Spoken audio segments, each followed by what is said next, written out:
চৰকাৰে এই প্ৰতিবেদনৰ ভাষা কৰবাত নহয় কৰবাত বুজি পোৱা নাই না আমি যেনেকৈ চৰকাৰ আকৌ গৈ থৈ আছে নিজৰ স্থিতিত তেনেকৈ আমি ছাত্ৰ সন্থাও আকৌ গৈ থৈ আছোঁ ইয়াৰ আগতো আমি সংগ্ৰাম কৰিছোঁ আজি পুনৰ এই সংগ্ৰাম আৰম্ভ হৈ আছে সংগ্ৰাম চলি আছে কাৰণ যিটো সময়ত ভাৰতবৰ্ষৰ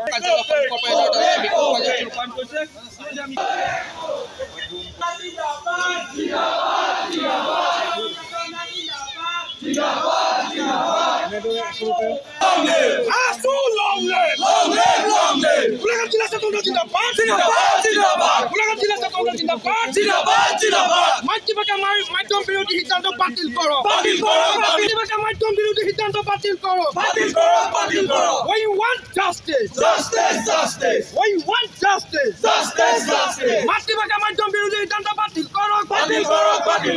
মাতৃভাষা মাধ্যম সুরক্ষিত হব রাজ্য বিরোধী সিদ্ধান্ত বাতিল করো মাতৃভাষা মাধ্যম বিরোধী সিদ্ধান্ত বাতিল করো মাতৃভাষা শিক্ষামন্ত্রী রনোজ পেগু শিক্ষামন্ত্রী রনোজ পেগু অগত্যকে হুঁশিয়ার অসম চৰকাৰে মাতৃভাষা মাধ্যম বিৰোধী সিদ্ধান্ত লৈছে এই সিদ্ধান্ত পালন কৰা দাবী অসম চৰকাৰ অসম চৰকাৰ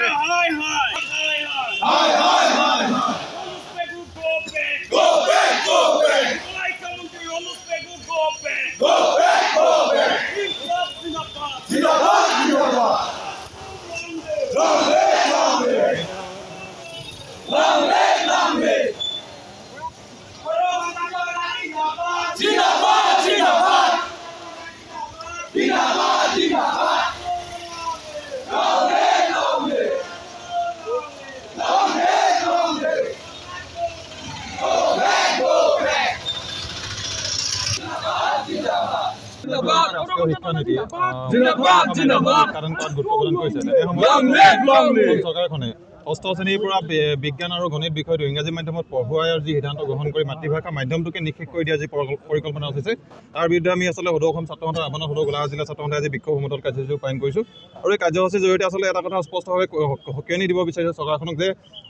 অসমৰ আচলতে সমগ্ৰ বৌদ্ধিক মহলৰ লগতে আচলতে অসমৰ সন্মানীয় শিক্ষকসকলে এই সিদ্ধান্তক আচলতে তেখেতলোকে আদৰণি জনোৱা নাই তাৰ লগে লগে আমি ছাত্ৰ সন্থাই এই সিদ্ধান্তক আমি আগৰ পৰাই বিৰোধিতা কৰি আহিছোঁ আৰু যদি চৰকাৰখনে আকোৰগোজ স্থিতি পৰিহাৰ নকৰে তেনেহ'লে আমি সদৌ অসম ছাত্ৰ সন্থাই পৰৱৰ্তী সময়তো তীব্ৰ গণতান্ত্ৰিক আন্দোলন গঢ়ি তুলিবলৈ বাধ্য হ'ম। অসম চৰকাৰৰ মাতৃভাষা বিৰোধী সিদ্ধান্ত যি লৈছে সেই সিদ্ধান্ত বাতিল কৰাৰ দাবীত আজি আমি সদৌ গোলাঘাট জিলা ছাত্ৰ সন্থাই সদৌ অসম ছাত্ৰ সন্থাৰ আহ্বানমৰ্মে বিক্ষোভ সমদল কাৰ্যসূচী ৰূপায়ণ কৰিছোঁ। ইতিমধ্যে আমাৰ এই সিদ্ধান্ত বাতিল কৰাৰ দাবীত বিভিন্ন কাৰ্যসূচী সদৌ অসম ছাত্ৰ সন্থাই ঘোষণা কৰিছে আৰু কাৰ্যসূচী আমি ৰূপায়ণ কৰিছোঁ। ষষ্ঠ শ্ৰেণীৰ পৰা অসম চৰকাৰে ষষ্ঠ শ্ৰেণীৰ পৰা বিজ্ঞান আৰু গণিত বিষয়ত ইংৰাজী মাধ্যমত পঢ়ুৱাই ছাত্ৰ ছাত্ৰীয়ে অসমীয়া জাতিটোক যি নিষেধ কৰি দিয়াৰ পৰিকল্পনা ৰচনা কৰিছে সেই পৰিকল্পনা সদৌ অসম ছাত্ৰ সন্থাই কেতিয়াও বাস্তৱ ৰূপ দিবলৈ নিদিয়ে আৰু ই কেতিয়াও গ্ৰহণযোগ্য হ'ব নোৱাৰে। কাৰণ আমাৰ এটা জাতি জীয়াই থাকিবলৈ হ'লে আমাৰ মেৰুদণ্ড স্বৰূপ মাতৃভাষা আৰু মাতৃভাষা মাধ্যম সুৰক্ষিত হ'বই লাগিব। সেইটো আমি সদৌ অসম ছাত্ৰ আৰু অসমৰ জনসাধাৰণে কৈ আহিছে। এই ক্ষেত্ৰত আমি কেতিয়াও আপোচ নকৰোঁ আৰু যিটো সময়ত ভাৰতবৰ্ষৰ গৃহমন্ত্ৰী আৰু প্ৰধানমন্ত্ৰী ডাঙৰীয়াই চিকিৎসা শাস্ত্ৰ আৰু অভিযান্ত্ৰিক শিক্ষা দুয়োটা বিষয় মাতৃভাষা মাধ্যমত হ'ব লাগে বুলি কয়, ঠিক তেনে সময়তে আচলতে একে দলৰ চৰকাৰ অসম চৰকাৰৰ মাননীয় মুখ্যমন্ত্ৰী ডাঙৰীয়া আৰু শিক্ষামন্ত্ৰী ডাঙৰীয়াই আচলতে অসমত এনেধৰণৰ ইংৰাজী মাধ্যমটোক ব্যৱহাৰ কৰি অসমীয়া মাধ্যমটোক নিষেধ কৰি দিয়া যি পৰিকল্পনা কৰিছে সেই কেতিয়াও গ্ৰহণযোগ্য নহয় আৰু সদৌ অসম ছাত্ৰ সন্থাই কেতিয়াও মানি নলওঁ। আমাৰ